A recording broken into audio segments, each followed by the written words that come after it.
So, I mean, on that note, and as we're kind of talking specifically around data security, and you gave a great list earlier.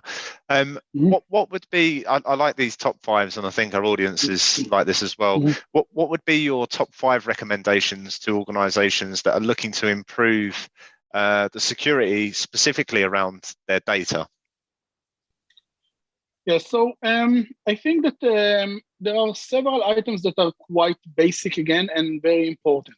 First is data identification, where the data lays, what kind of data do you have, and what is the importance level of the data. I don't even call it data labeling because I think it's the next level, but just an understanding of where the data is, that's a very important step. And to be honest, I think one of the most important and difficult things to achieve.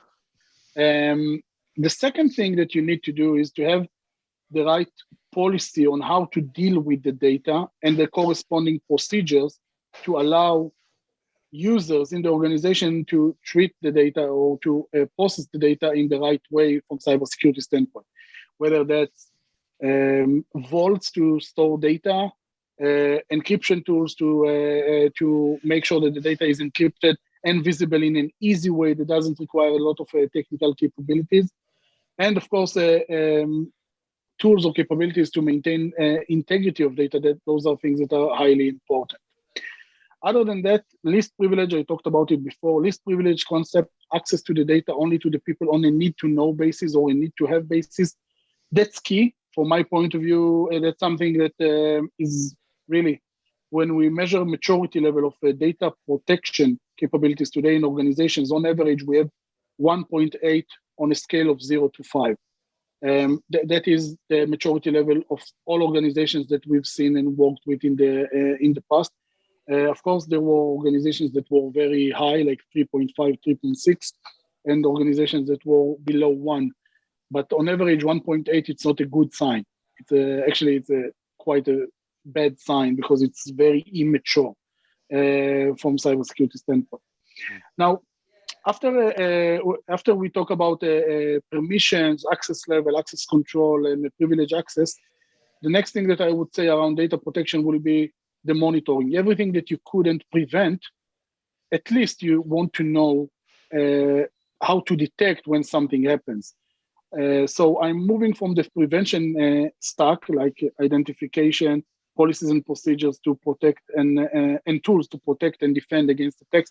And then least privilege concept, now I'm moving to detection capabilities to be able to identify whether data is being accessed or bulk data or a lot of data is being accessed in the organization at the same time, whether data integrity was harmed, and even data availability, right? If someone managed to delete one of your databases or business critical data items, that's something, of course, that you need to know. Ransomwares are really building all of their business model on that, right? That you lose business critical data and then you go back to them and ask for the data.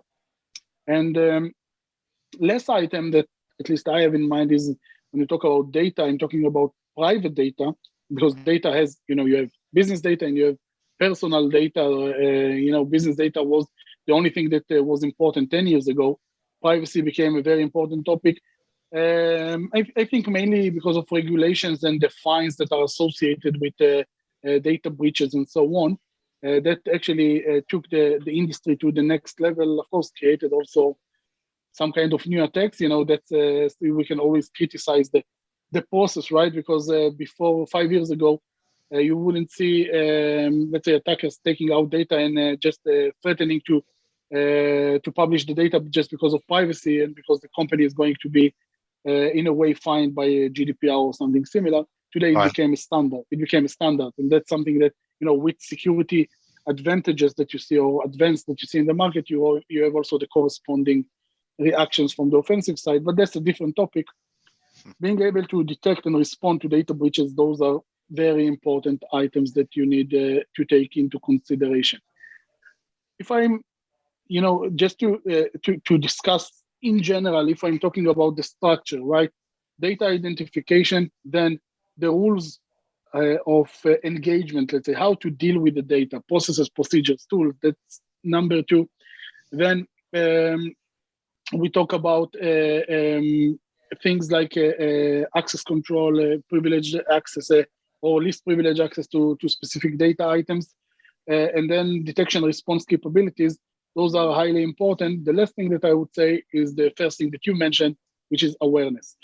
You need to build awareness in the organization to explain very clearly what is the value of the data items that people process or employees are processing on a regular basis.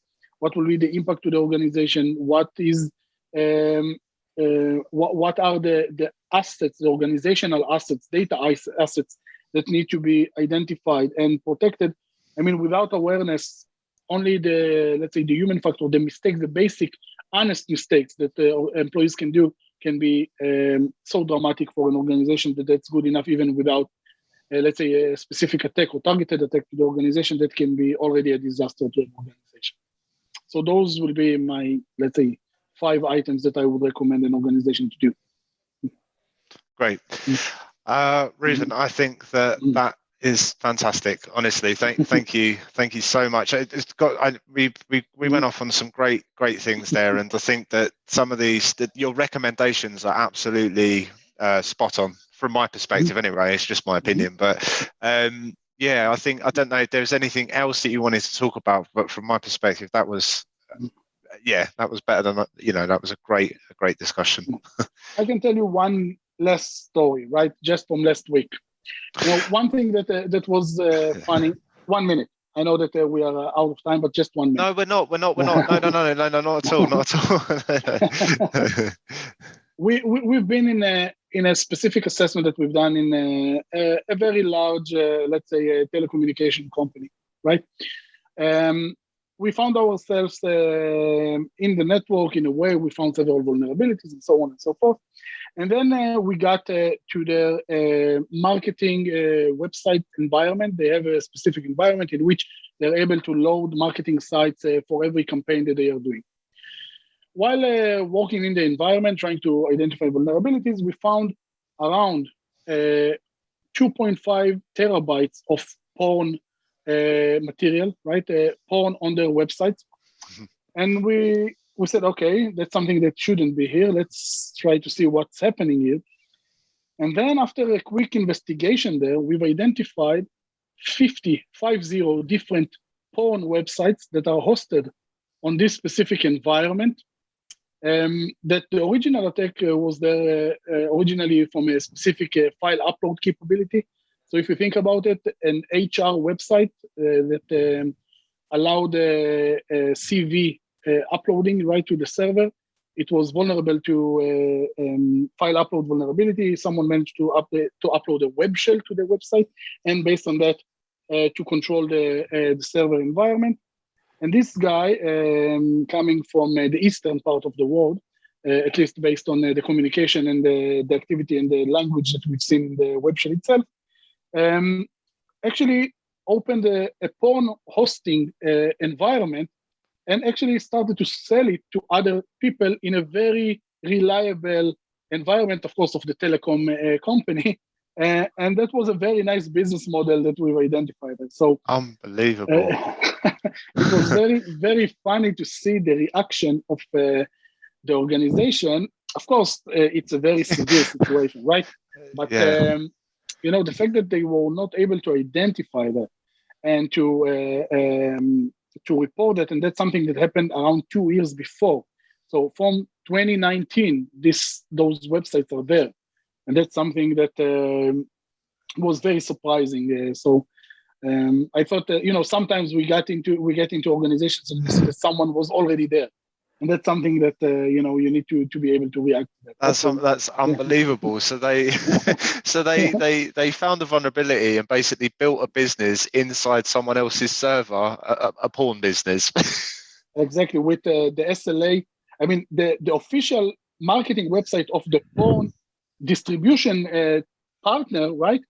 One of the items that they have there is that we are based our infrastructure on this and this telecom communication, and we provide SLA that is 99.999, 5 nines of availability, which, I mean, those are very good marketing capabilities, on top of that. of a breached environment. So that was very interesting to see. That's incredible. That's incredible.